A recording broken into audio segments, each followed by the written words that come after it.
नमस्कार साथियों, जय हिंद साथियों। एक और नई क्लास में आपका बहुत बहुत स्वागत है। आज मैं लेकर आया हूँ साथियों यहाँ पर पशुपालन विभाग से नई भर्ती जारी है। उस भर्ती के बारे में डिटेल में यहाँ पर लेकर आया हूँ। तो मेरी क्लास सभी साथियों को अच्छे लगे तो लाइक शेयर ज़रूर करना। इसका नोटिफिकेशन भी जारी हो चुका है। पद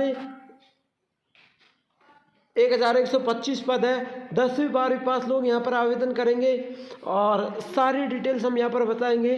और बिल्कुल क्लास को एंड तक देखिए, स्किप ना करिए। क्लास को लाइक शेयर, चैनल को सब्सक्राइब जरूर करना।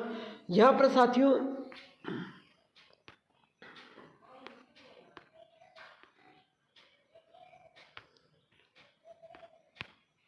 देखिए,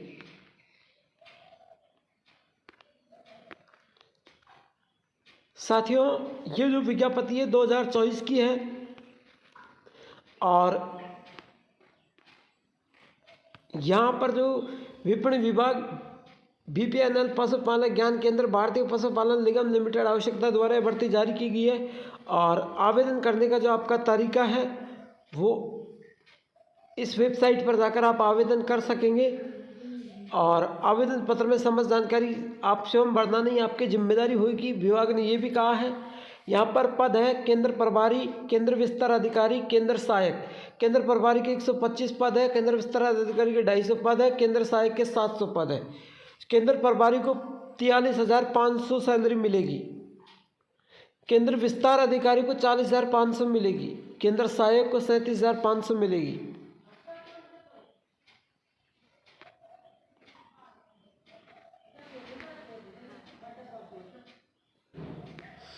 और आगे बात करूँ, आपका जब तक 2 साल का कार्यकाल पूरा हो जाएगा उसके बाद में आपको यात्रा भत्ता, दैनिक भत्ता, आवास भत्ता नियमानुसार मिलेगा। लेकिन आपकी शर्त ये रहेगी 2 साल तक आपको कार्यकाल पूरा करना पड़ेगा। उसके बाद आपको यात्रा भत्ता, दैनिक भत्ता, आवास भत्ता सब मिलेगा।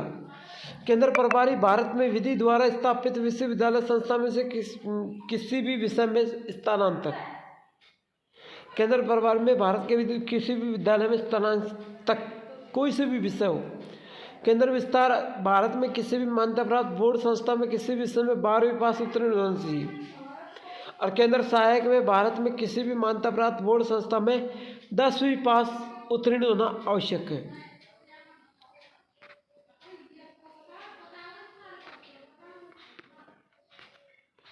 यहाँ पर साथियों फीस की बात करूँ, थोड़ा डिफरेंस लगेगा आपको। केंद्र प्रभारी सभी वर्गों के लिए 944 रुपये, केंद्र विस्तार अधिकारी के लिए 826 रुपये, केंद्र सहायक के लिए 708 रुपये लगेंगे। भारत सरकार के नियमानुसार आवेदन शुल्क में 18% GST शामिल है।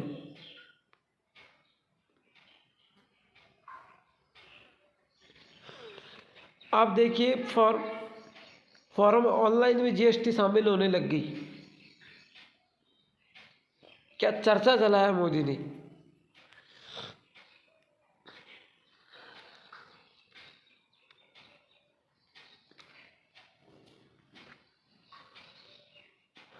आवेदन शुल्क की राशि अप्रतिदित अर्थात वापस दे नहीं होगी।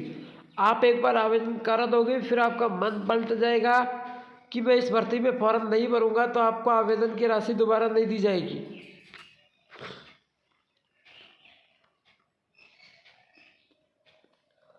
इनका जो कार्य होता है, जिला स्तर पर कार्यालय BPL पशु ज्ञान केंद्र की स्थापना करना, BPL पशु ज्ञान केंद्र पर सम्मिलित सूचित प्रबंधन और संचालन करना, ये इनका कार्य होता है केंद्र प्रभारी का।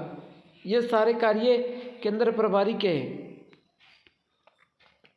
ये अधिकारी के हैं। ये अधिकार है, ये उनके कृत्य है।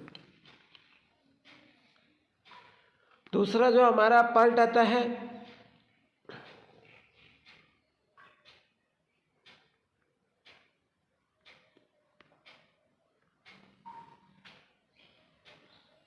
ठीक है, और ये इनके लाभ कर्तव्य अधिकार है।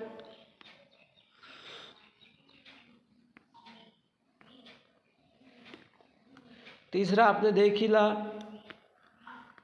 ये सारे तीसरे में है। जिले ग्राम पंचायत स्तर पर डीलर स्थापित बीपीएल पशुपालक ज्ञान केंद्र की स्थापना करना। ठीक है,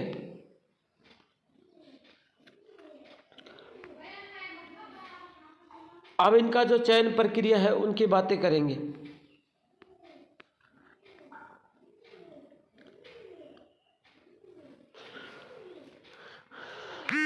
यहाँ पर देखिए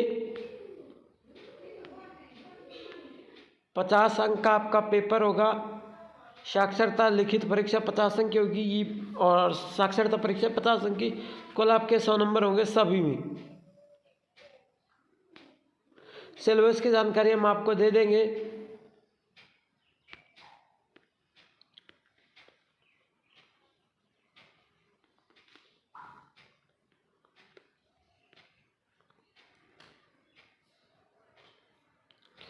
आप देखिए, जब आप आवेदन करने जाएंगे साथियों, तो यहाँ पर आपकी फ़ोटो हस्ताक्षर स्पष्ट नहीं होने पर आवेदन स्वीकार नहीं किया जा सकता। आवेदन को रंगीन नवीन फ़ोटो, मोबाइल, अन्य स्वचालित रचित फ़ोटो का उपयोग न करें। फ़ोटो में आवेदन का चेहरा कम से कम 55% जगह घेरना चाहिए। कम से कम इतना तो जगह घेरना ही चाहिए भाई। यदि आप चश्मा पहनाते हैं तो फ़ोटो खिंचवाते समय चश्मा पहन सकते हैं। एक चीज़ और देखो, यदि आप चश्मा पहनते हैं तो फ़ोटो खिंचवाते समय चश्मा पहन सकते हैं, लेकिन चश्मे पर चमक फ्लैश नहीं होनी चाहिए। यदि आप चश्मा पहनकर आप चश्मा पहनते हो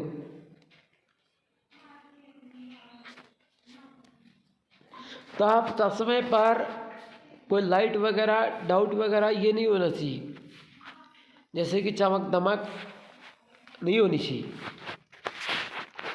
आवेदक की फ़ोटो में काला या धूप का चश्मा नहीं होना चाहिए। काला या धूप का चश्मा नहीं होना चाहिए। जो सादा ग्लास का टेम्पल का जो चश्मा आता है ना, वो होना चाहिए। फ़ोटो जेपी प्रारूप में होनी चाहिए।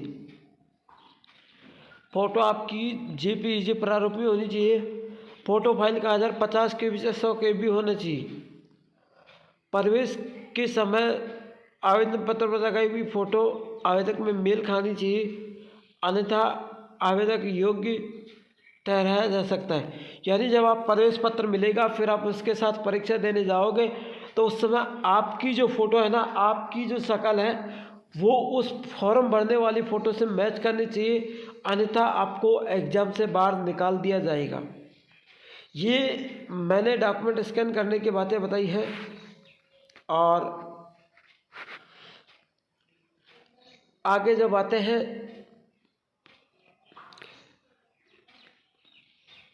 इस वेबसाइट पर जाकर आप आवेदन कर सकते हैं।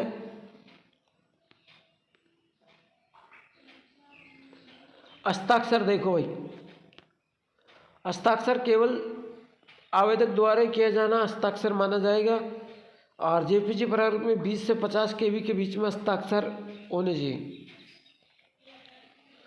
और गलत हस्ताक्षर अपलोड कर जाने के बाद आपको पता ही है क्या होगा।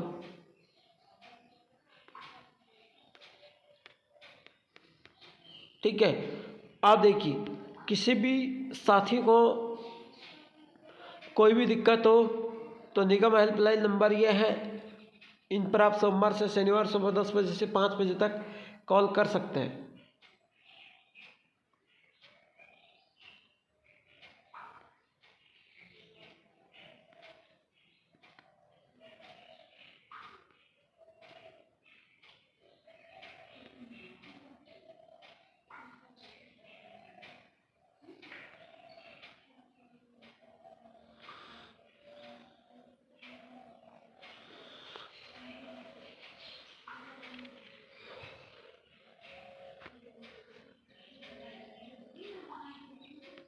है ना, ये देखो, डेयरी योजना, दुग्ध योजना, ये सारी योजना आपके साथ चालू रहेगी। और मेरी क्लास अच्छी लगी हो तो लाइक शेयर ज़रूर करना और चैनल को सब्सक्राइब करने के बाद बेल आइकन के चिन्ह को ऑल प्रेस करना ताकि हर क्लास का नोटिफिकेशन आप तक पहुंच सके। साथियों, अगली क्लास कल लेकर आएंगे, तब तक के लिए मेरे सभी साथियों, प्यारे साथियों को जय हिंद, जय भारत।